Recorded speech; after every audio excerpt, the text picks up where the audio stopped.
Hello everyone, welcome back to the channel. मैं हूं आपके साथ पंकज। बच्चों, आज हम स्टार्ट कर रहे हैं आपकी क्लास 11th की बीएसटी। और बीएसटी में हम सेकंड चैप्टर पहले स्टार्ट कर रहे हैं बेटा, बिकॉज सेकंड चैप्टर एक तो बहुत बड़ा है, लेंथी है। चैप्टर तो है नहीं, वो ग्रंथ है। उसमें इतने सारे टॉपिक हैं, इतने डिटेल में है। दूसरी बात, उसकी वेटेज भी बहुत ज्यादा है। अगर मैं आपके हाफ ईयरली की बात करूं जो 80 मार्क्स का होगा बेटा, तो मिनिमम इसकी वेटेज 15 to 20 रहने वाली है। तो सोचो आप कि मोर देन 20% इसकी ही वेटेज है चैप्टर की। तो इसको आज हम करेंगे, एक एक करके टॉपिक करेंगे पूरी डिटेल में, बिकॉज इसमें बहुत सारे टॉपिक्स हैं और एक कंफ्यूजन भी क्रिएट होती है बच्चों की इस चैप्टर को लेके। उसको भी आज मैं आपको क्लियर कर दूंगा। तो करते हैं फिर स्टार्ट। तो चलो बेटा, अब करते हैं स्टार्ट, ठीक है। अब देखो, ध्यान से समझना। पहले मैं इस ग्रंथ की, जो भी मैंने बोला ये चैप्टर नहीं ग्रंथ है। क्यों ग्रंथ है, क्यों मैं इसे चैप्टर नहीं बोल रहा, पहले मैं वो कंफ्यूजन आपकी दूर कर देता हूँ कि ऐसा क्यों है। देखो बेटा, जो भी हम बीएसटी पढ़ते हैं, मोस्टली 11th में जो भी बच्चे बीएसटी पढ़ते हैं, वो किसी ना किसी प्राइवेट राइटर की बुक से पढ़ते हैं। चाहे वो आपके पास पूनम गांधी हो, सुभाष देव हो, जिया जलगो, आर के सिंगला हो, इससे पढ़ते हो। लेकिन जो हमारी सीबीएसई की बुक है, मतलब जो एनसीईआरटी की बुक है, उसमें और प्राइवेट बुक में जो ये वाला चैप्टर है हमारा सेकंड वाला, उसमें एक कंफ्यूजन है। क्या कंफ्यूजन है बेटा? सेकंड चैप्टर में जब हम इस टॉपिक में पहुंचेंगे, ज्वाइंट स्टॉक कंपनी के टॉपिक में पहुंचेंगे, तो वहां पे एक चेंज दिखेगा आपको। इसमें प्राइवेट बुक उसमें एक टॉपिक ऐड है, फॉर्मेशन ऑफ कंपनी, कि एक ज्वाइंट स्टॉक कंपनी का फॉर्मेशन कैसे होता है। लेकिन अब जब एनसीईआरटी ओपन करोगे तो वो नहीं मिलेगा टॉपिक, बिकॉज एनसीईआरटी में ये जो टॉपिक है ये कंप्लीट अलग चैप्टर है, जिसकी वजह से बहुत कंफ्यूजन होती है बच्चों को। तो जब आप भी एग्जाम के लिए प्रिपेयर करोगे तो पहले अपने टीचर से कंफर्म करना है आपने कि आपका हाफ ईयरली में या पीटी में अगर सेकंड चैप्टर आ रहा है तो वो कितना आ रहा है, उसका कंटेंट कितना आ रहा है, क्या फॉर्मेशन ऑफ कंपनी भी आ रहा है या नहीं आ रहा। अदरवाइज आप एक्स्ट्रा पढ़ लोगे और फॉर्मेशन ऑफ कंपनी वाला जो टॉपिक है वो काफी डेप्थ में है, क्योंकि उसमें लॉ से रिलेटेड चीजें हैं, ठीक है। तो ये आपको पहले क्लियर करना है। अब चैप्टर की बात करते हैं, क्या है चैप्टर के नाम पर ही आते हैं फॉर्म्स ऑफ बिजनेस ऑर्गेनाइजेशन, कि एक बिजनेस जो चल रहा है वो कितने टाइप का होता है। एक जनरल स्टोर भी बिजनेस है, एक अंबानी भी बिजनेस कर रहा है, टाटा भी बिजनेस कर रहा है, फैमिलीज भी मिलके बिजनेस करती है, दो दो पर्सन मिलके भी पार्टनरशिप में बिजनेस करते हैं। तो कितने टाइप के बिजनेस होते हैं, किसके क्या पॉजिटिव पॉइंट्स, किसके क्या नेगेटिव पॉइंट्स हैं, ये सब आज हम पढ़ने वाले हैं। तो पहला जो बिजनेस है जिसका नाम है सोल प्रोप्राइटर। सोल मतलब अकेला, जो तुम भी हो जिंदगी में वैसे वाला सोल, ठीक है। तो आज हम सोल प्रोप्राइटर कॉन्सेप्ट पूरा डिटेल में कवर करेंगे। जितनी देर की वीडियो बनेगी बनती जाएगी, लेकिन बहुत डिटेल में हम इसे कवर करेंगे। तो करते हैं बेटा स्टार्ट। देखो, पहले आते हैं इसके मीनिंग में, कि क्या मीनिंग है। मैंने आपको पहले भी बोला हुआ है, कोई भी सब्जेक्ट हो, इको, अकाउंट, बीएसटी, अगर मीनिंग याद हो गया तो उसके फीचर्स, मेरिट, डिमेरिट्स अपने आप हो जाएंगे। देखो, sole proprietorship refers to a form of business organisation, business का ऑर्गेनाइजेशन की फॉर्म है, which is own, finance, manage and control. चारों वर्ड बहुत जरूरी हैं। ओन मतलब मालिक, पैसा कौन लगा रहा, फाइनेंस, उसको मैनेज कौन कर रहा है, और कंट्रोल कौन कर रहा है, डिसीजन कौन ले रहा है, बाय एन इंडिविजुअल, अकेला ही पर्सन होगा जो ये सारी चीजें परफॉर्म करेगा। Who enjoys all the profit, जितना प्रॉफिट होगा अकेले पर्सन को मिलेगा सारा, and bears all the risk, और अगर कल को लॉस हो जाए तो सारा रिस्क भी कौन उठाएगा, वो अकेला पर्सन ही उठा के चलेगा। इसको किसी से बांटना नहीं है। अगर उसकी लॉटरी लगती है, बिजनेस बहुत चल जाता है, प्रॉफिट बहुत अच्छा होता है, तो भी उसको अकेले को मिलेगा। अगर बिजनेस बर्बाद हो गया, नुकसान हो गया, तो भी अकेले ही करेगा वो। अब इस टाइप का बिजनेस किसके लिए सुटेबल है, कौन इस बिजनेस को करना चाहिए, किसे?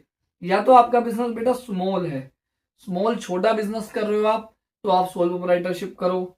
रिस्क जिसमें बहुत कम है, नेग्लिजिबल रिस्क है, बहुत ही कम पैसा डूबने के चांस है, कम पैसा लग रहा है, कैपिटल कम लग रही है।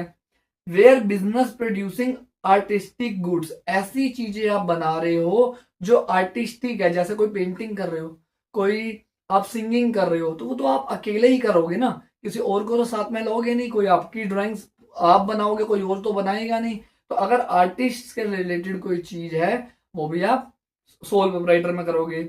Where customers demand personalised service, यहाँ पे कस्टमर आके आपसे कस्टमाइजेशन चाह रहा है, पर्सनलाइज सर्विस जा रहे हैं, सलून वगैरह होते हैं या टीचिंग होता है। तो अगर कोई बच्चा मेरे को पर्सनली मेरे को कह रहा है मेरे को होम ट्यूशन दे दो जी घर पे आके पढ़ा के, तो वहां मैं अकेला जाऊंगा ना, किसी और को भेजूंगा नहीं। या पार्टनरशिप में हूं तो 3 बंदे थोड़ा ना साथ में चले जाएंगे, जब पढ़ाना मुझे है तो जाऊंगा भी मैं। तो ऐसे बिजनेस के लिए कौन सा टाइप फॉर्म बिजनेस का अच्छा है? सोल प्रोप्राइटर बेटा। अब आते हैं इसके फीचर्स में। ठीक है, फीचर्स क्या है इसके? पहला फीचर सिंगल ओनर। इसका ओनर क्या होगा? सिंगल होगा। The sole proprietorship firm is owned by single owner only. All the capital is invested bye a single individual. सारा पैसा कौन लगा रहा है? अकेला ही पर्सन लगाता है। सेकंड पॉइंट जो कि बहुत इंपॉर्टेंट पॉइंट है, यहां से एमसीक्यू बनता है, फॉर्मेशन एंड क्लोजर। कि अगर मुझे सोल प्रोप्राइटर को फॉर्म करना है, बनाना है, नया बिजनेस खोलना है या उसे बंद करना है, तो उसमें क्या है? देर इज नो लीगल, ये लीगल है बेटा, लीगल नहीं है, फॉर्मेलिटीज टू स्टार्ट और क्लोज सोल प्रोप्राइटरशिप फर्म। देखो, अगर किसी को कोई दुकान खोलनी है, कोई उसको कोर्ट के पास नहीं जाना या कोई रजिस्ट्रेशन नहीं करवानी होती। रजिस्ट्रेशन कुछ चीजों में रिक्वायरमेंट होती है लेकिन सब में नहीं होती। किसी को सलून खोलना है, किसी को अपने आर्टिस्टिक शॉप खोलनी है, गिफ्ट शॉप करनी है, कुछ भी खोलना है, तो कोई लीगल फॉर्मेलिटीज यहाँ पे नहीं होती। बेसिक जो होती है वो तो हर बिजनेस के लिए है फिर, तो इसमें कोई लीगल फॉर्मेलिटीज नहीं है। चाहे वो क्लोज करना हो बिजनेस को, चाहे वो स्टार्ट करना हो। अगर मेरे को आज मैंने बिजनेस खोला, मुझे लग रहा है नहीं चल रहा है सही से और मुझे बंद करना है, तो मुझे किसी से अप्रूवल नहीं चाहिए, मुझे किसी से डिस्कस नहीं करना, मेरा कोई पार्टनर नहीं है, सारा पैसा मेरा लगा हुआ है, तो मैं उस कभी भी बंद कर सकता हूं। इसके बाद liability, most important point. Liability मतलब आपने सबने अकाउंट में पढ़ लिया, कर्जा। तो जो सोल प्रोप्राइटर होता है उसकी क्या लाइबिलिटी होती है वो देखते हैं। The liability of a sole proprietor is unlimited. याद रखना, अनलिमिटेड लाइबिलिटी होती है। अनलिमिटेड का क्या मतलब है? देखो, ही और she is personally liable for all the debts of the business. एक पर्सन है, ए नाम है उसका, उसने एक बिजनेस ओपन किया और उसने उधार में सामान खरीदा, क्रेडिट में परचेस करी। ठीक है, तो उसको वो पैसा चुकाना है। अब उसका बिजनेस अगर नहीं चुका, ध्यान से सुनना, अगर वो बिजनेस उसका नहीं चला, तो जो उसके क्रेडिटर्स हैं जिसको उन्होंने पैसा देना है, वो उसके पास आएंगे, कहेंगे पैसा दे। तो वो बिजनेस की एसेट्स बेचेगा, बोलेगा ये सारा सामान मेरे पास पड़ा है, ये मैं बेचता हूं, जितना पैसा आएगा आपको दे दूंगा। बट इन केस मान लेते हैं क्रेडिटर है 10 करोड़ के, लेकिन बिजनेस की एसेट है 8 करोड़ की, तो ये जो 2 करोड़ का गैप है, ये वो पर्सनली लाइबल होगा, उसको अपनी प्रॉपर्टी बेच के पैसा देना पड़ेगा। ऐसा नहीं माना जाएगा कि ये तो उसकी पर्सनल प्रॉपर्टी है, ये बिजनेस की नहीं है, नहीं, उसको अपनी पर्सनल एसेट्स को बेच के ये 2 करोड़ में पूरे पे करने पड़ेंगे। ये इसका सबसे बड़ा डीमेरिट है, ड्रॉबैक है, अभी हम आगे पढ़ेंगे। आगे आते हैं कंट्रोल में। अब कंट्रोल डेफिनेशन में पढ़ा हमने, the proprietor has a full control. सारा कंट्रोल किसके पास होता है? प्रोप्राइटर के पास होता है। Over the business, ownership and management. चाहे वो ओनरशिप का कंट्रोल हो, चाहे वो मैनेजमेंट का हो। यहां मैनेजमेंट की बात हो गई, मतलब डिसीजन, अगर डिसीजन भी लेना है तो उसको किसी और से पूछने की जरूरत नहीं है, वो अकेले ही डिसीजन ले सकता है। तो देखो बेटा, अब अगला फीचर क्या है? अगला फीचर है नो सेपरेट लीगल एंटिटी। ये वही पॉइंट हो गया जो अभी मैंने माना। अकाउंट्स के जब चैप्टर 3 पे पहुंचोगे बेटा, जो हमारा क्या है, अकाउंटिंग प्रिंसिपल्स वगैरह, तो उसमें एक आएगा बिजनेस एंटिटी कॉन्सेप्ट। क्या आएगा? Business entity concept. जिन बच्चों ने पढ़ लिया होगा उन्हें पता होगा। ये कॉन्सेप्ट ये बोलता है कि बिजनेस अलग है, बिजनेस की एक अलग एंटिटी है, और बिजनेसमैन की जो ओनर है उसका वो अलग है, दोनों सेपरेट माने जाएंगे। लेकिन सोल प्रोप्राइटर के केस में ऐसा नहीं होता। यहां पे बिजनेस को अलग से लीगल एंटिटी नहीं माना जाता। ये माना जाता है कि जो ओनर है वही बिजनेस है। अगर बिजनेस डूबा तो मानेंगे ओनर डूब गया, या ओनर को कुछ हो गया तो बिजनेस डूब गया। तो ये बहुत इंपॉर्टेंट पॉइंट है। देखो क्या लिखा हुआ है, a sole proprietor has no legal identity separate from that of its owner. जो सोल प्रोप्राइटर बिजनेस होता है उसमें जो उसका ओनर होता है और जो बिजनेस होता है, दोनों एक ही माने जाते हैं बिजनेस के। Both are same in eyes of law. कानून की नजर में दोनों सेम है। ऐसा नहीं हो सकता कि एक पर्सन ने अपनी दुकान खोली, बहुत सारा उधार ले लिया, ठीक है, और आगे क्या बोला कि चुका नहीं पा रहा, वो क्रेडिटर को पे नहीं कर पा रहा, और कोर्ट में जब केस गया तो बोला मैंने थोड़ा ना लिया लोन, ये तो मेरे बिजनेस ने लिया है। ऐसा नहीं हो सकता। ऐसा कंपनी के केस में हो सकता है, बाकी केस में हो सकता है, जब बाकी केस पढ़ेंगे तब देखेंगे। आगे आओ जी। अब next point, lack of business continuity. यहाँ पे कॉन्टिन्यूटी बहुत कम होती है। लैक का मतलब कमी। कैसे? क्योंकि एक ही पर्सन है, कल को वो बीमार हो गया, उसकी डेथ हो गई या कोई भी रीजन हो गया तो उसको अपना काम बंद करना पड़ेगा। As there is only one owner, if any uncertainty happens, अगर कुछ भी अनसर्टिनिटी होती है, it will directly affect the business, directly business पे ही उसका असर आएगा। मान लो किसी को एक हफ्ते के लिए कहीं जाना भी पड़ जाता है, अपनी गली में भी देखते होंगे, अगर एक फैमिली ने जनरल स्टोर खोली हुई है तो फैमिली के घर में कोई फंक्शन है, सबको जाना पड़ रहा होता है, तो उनकी दुकान क्या होती है? बंद रहती है। तो वही यहाँ पे पॉइंट है। Last point, solo risk bearer and profit discipline. इसमें जो सारा रिस्क है वो भी बेटा वो अकेले ही उठाएगा, सोलो, और अगर जो प्रॉफिट होगा वो भी उसको अकेले को मिलेगा। Sole owner is the only person who has to bear whether there is a loss और प्रॉफिट इन द बिजनेस। अगर प्रॉफिट होगा तो भी उसका, लॉस होगा तो भी उसका बेटा। अब आते हैं एडवांटेज में। अब देखना, जो मैंने आपको बोला था कि अगर आपको डेफिनेशन आती है तो एडवांटेज, डिसएडवांटेज और ये फीचर्स में भी आपने देखा सब इजीली हो जाता है। तो अब देखो, पहला है क्विक डिसीजंस। इसमें एक ही पर्सन है, किसी और से मीटिंग करनी नहीं, किसी से डिस्कशन लेना नहीं है, तो सीधा का सीधा आपको बहुत जल्दी आप डिसीजन ले लोगे। जो आपके माइंड में थॉट आएगा, जो आपको सही लगेगा आपके बिजनेस के लिए, आप वो डिसीजन इमीडिएट ले सकते हो। All the decision are taken by a sole proprietor himself, which saves time. एक तो टाइम बच रहा है, एंड ब्रिंग फ्लेक्सिबिलिटी। फ्लेक्सिबिलिटी मतलब आज मैं कुछ और चीज बेच रहा हूँ, मुझे लग रहा है ये नहीं बेचना, कुछ और बेचना है, तो मैं उसके अकॉर्डिंग चेंज कर सकता हूँ। आज मैं 4 घंटे दुकान खोल रहा हूँ, मुझे लग रहा नहीं मेरे को 4 नहीं 5 घंटे खोलनी है और ये इस टाइमिंग पे खोलनी है, तो मैं अपने अकॉर्डिंग चेंज कर सकता हूँ। As well as there is no delay in the decision making. इसमें डिले भी नहीं होगा। ये जो सारे पॉइंट्स है ना बेटा, ये आपके एमसीक्यू बन के आएंगे, इसलिए बीएसटी को बहुत डीप में एक एक पॉइंट को आपने पढ़ना है। अब कॉन्फिडेंशियल, कॉन्फिडेंशियल का मतलब होता है सीक्रेट, कॉन्फिडेंशियल इंफॉर्मेशन होती है ना, वैसे। अब इसमें आप ही डिसीजन ले रहे हो सारे, आपने ही पैसा लगाया है, कितना प्रॉफिट हो रहा है, कितना लॉस हो रहा है, कितने की कोई चीज आ रही है, अब कितने में बेच रहे हो, आपको किसी को नहीं बताना, सिर्फ अपने पास ही सारे इंफॉर्मेशन रखनी है। तो ये इसकी एक एडवांटेज है। The sole operator does not share any information of the business with other and there is no legal compulsion to publish his account. देखो, अभी जब हम आगे कंपनीज वगैरह के बारे में पढ़ेंगे तो उनके लिए रूल बना हुआ है कि उन्होंने एक फाइनेंशियल ईयर में कितना पैसा कमाया, कितना प्रॉफिट लॉस हुआ, वो उनको अखबार में निकालना पड़ता है, अपनी एनुअल रिपोर्ट में, अपनी मीटिंग्स में बताना पड़ता है। लेकिन सोल प्रोप्राइटर के लिए ऐसा कोई भी लीगल कंपल्शन नहीं है कि उसको सबको बताना है कि आज मैं अमीर हो गया हूं, मेरे इतने प्रोडक्ट बिक रहे हैं, वो किसी को बताने की जरूरत नहीं है। Next, direct incentive. ये बहुत अच्छा पॉइंट है। डायरेक्ट इंसेंटिव, देखो, एक पर्सन 4 घंटे तक दुकान खोलता है, 4 आवर्स, तो उसका प्रॉफिट मान लेते हैं 40 के हो रहा है पर मंथ।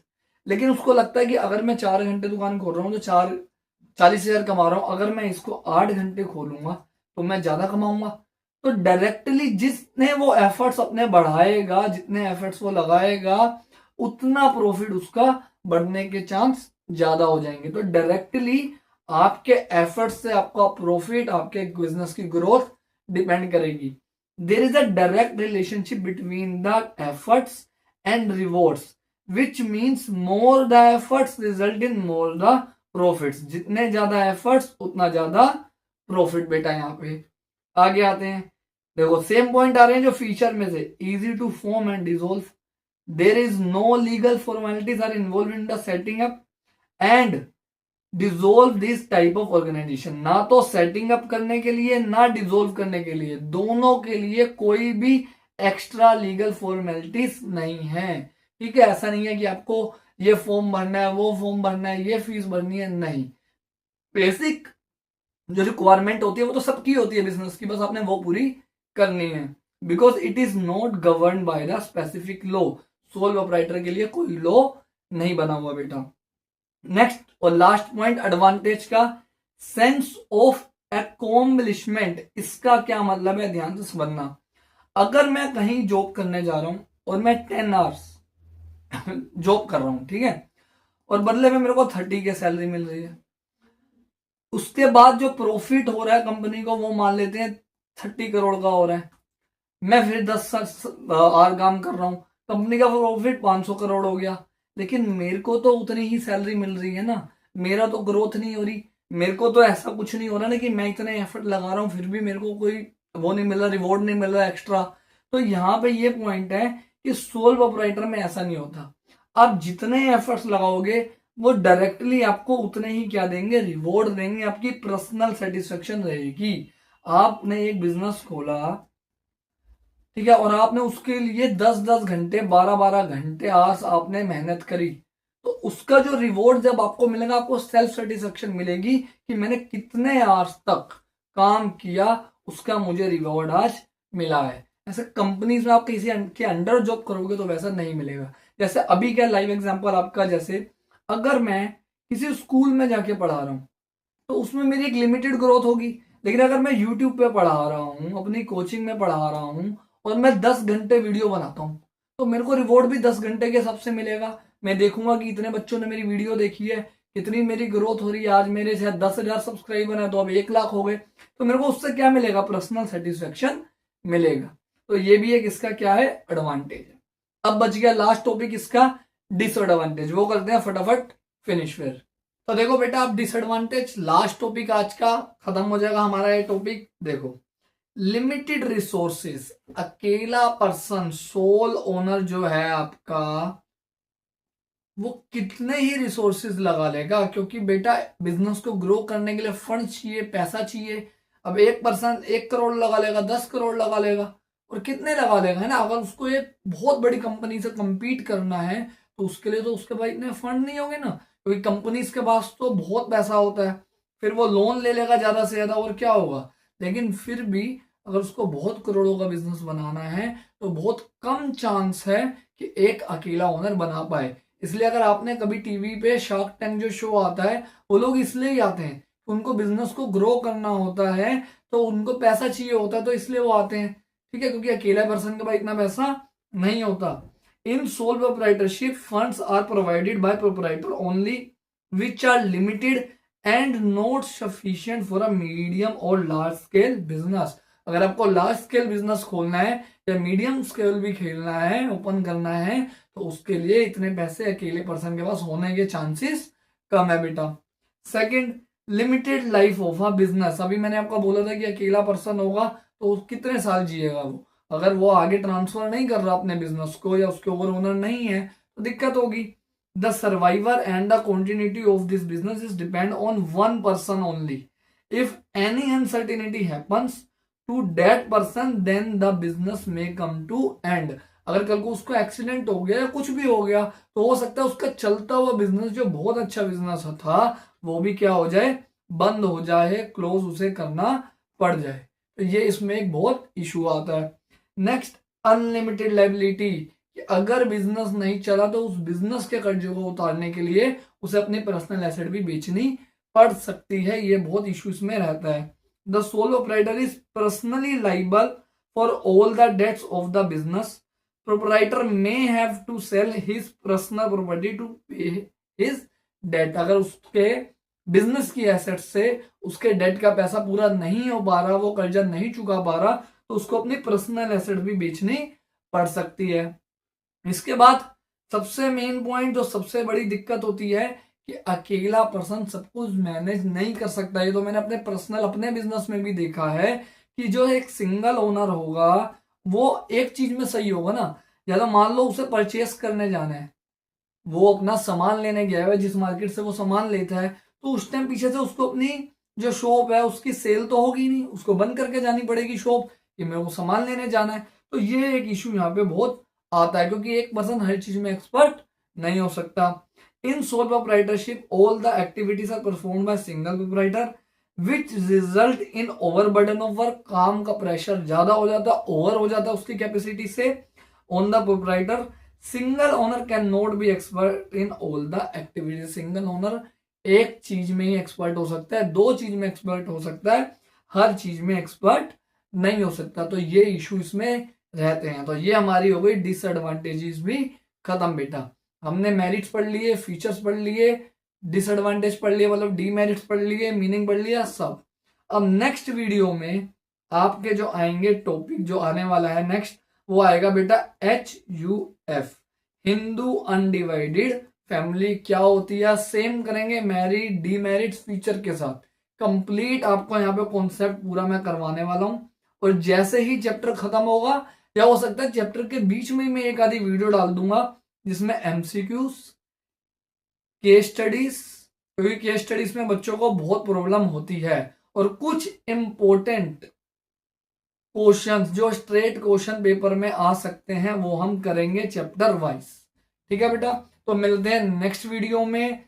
चैनल को सब्सक्राइब करो, शेयर करो, लाइक करो। जो भी डाउट आते हैं, चाहे वो BST का है, इकोनॉमिक्स का है, अकाउंट्स का है, चैनल में आपको तीनों के चैप्टर्स की डिटेल वीडियो मिलने वाली है अब इस सेशन में, complete with questions, with practice test paper.